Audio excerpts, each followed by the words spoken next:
खर्दा ज़मनी इंतखाब के लिए इंतखाबी सरगर्मियाँ तेज़ हो गईं। आज खर्दा ज़मनी इंतखाब के CPIM उम्मीदवार कॉमरेड दीप ज्योति दास की हिमायत में खर्दा वार्ड 14, 16, 27 और 29 में रैली निकाली गई। इंतखाबी रैली खर्दा श्याम सुंदर घाट पर इंतखाबी जलसा के बाद ख़त्म हुआ। Farhat Anjum, Iqra Urdu news. Sana medical hall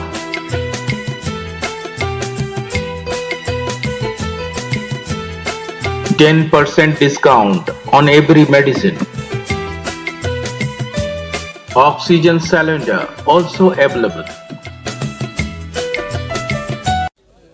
সাধারণ মানুষের কাছে আমাদের এটাই অনুরোধ, তাদের মন বোঝার থেকেও আমাদের তাদের সামনে যে কথাটা বলার তাহলে যে এই নির্বাচনে এই খর্দা কেন্দ্রের ফলাফলে রাজ্যের সরকার পরিবর্তন হবে না, রাজ্যের মন্ত্রী পরিবর্তন হবে না, রাজ্যের সরকারের গৃহীত নীতিগুলোরও পরিবর্তন হবে না। কিন্তু এই নির্বাচনে খর্দার মানুষের হাতে সুযোগ আছে গঠনমূলক বিরোধী কণ্ঠস্বর বিধানসভায় পৌঁছে দেওয়ার। আমাদের প্রত্যাশা খর্দার মানুষ সে ভূমিকা পালন করবে।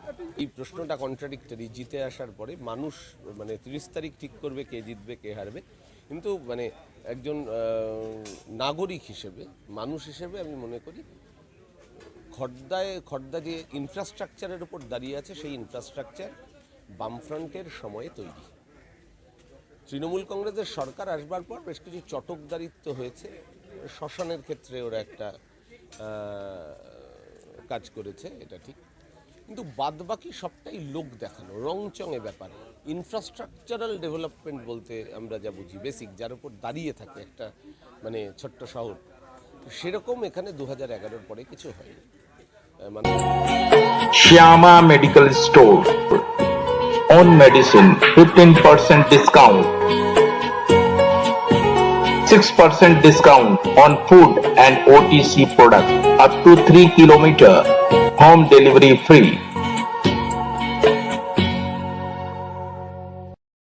এটা বিশ্বাস করি না। পশ্চিমবাংলার বেশিরভাগ মানুষ আমাদের ভোট দেননি, এটা যেমন সত্য, তেমন পশ্চিমবাংলার একজন মানুষও চেয়েছিলেন বিধানসভা বাম শূন্য হোক, এটা আমি বিশ্বাস করি না। একটা বাম কণ্ঠস্বর বিধানসভায় না থাকলে দেশ বেচা নীতির বিরুদ্ধে কথা বলবে কে? একটা বাম কণ্ঠস্বর বিধানসভায় না থাকলে লক্ষ্মী ভাণ্ডারের ফর্ম বিলি হলো, লক্ষ্মী ভাণ্ডারের টাকা অক্টোবর মাসে ঢুকলো না কারো অ্যাকাউন্টে।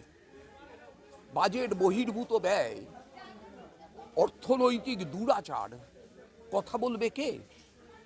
বাম আমলে SSC টেট নিয়মিত হতো, শিক্ষিত ছেলেমেয়েরা চাকরি পেত। এই সরকার আসার পরে কার্যত বন্ধ। ঘুষের বিনিময়ে, উৎকোচের বিনিময়ে কিছু হয়, কে বলবে সব কথা? বাংলাদেশে হিন্দুদের দুর্গাপুজোয় ভয়ঙ্কর আক্রমণ হলো, এই রাজ্যের মুখ্যমন্ত্রী চুপ করে আছেন। 1984-তে শিখ নিধনের সময় রাজ্যের মুখ্যমন্ত্রী চুপ করেছিলেন, সেদিন তিনি সাংসদ ছিলেন। 1992-তে বাবরি মসজিদ ধ্বংসের সময় রাজ্যের মুখ্যমন্ত্রী চুপ করেছিলেন। 2001-এ গুজরাট দাঙ্গার সময় রাজ্যের মুখ্যমন্ত্রী চুপ করেছিলেন। 2021-এ বাংলাদেশে সংখ্যালঘু মানুষের উপর চূড়ান্ত আক্রমণের সময় রাজ্যের মুখ্যমন্ত্রী চুপ করে আছেন।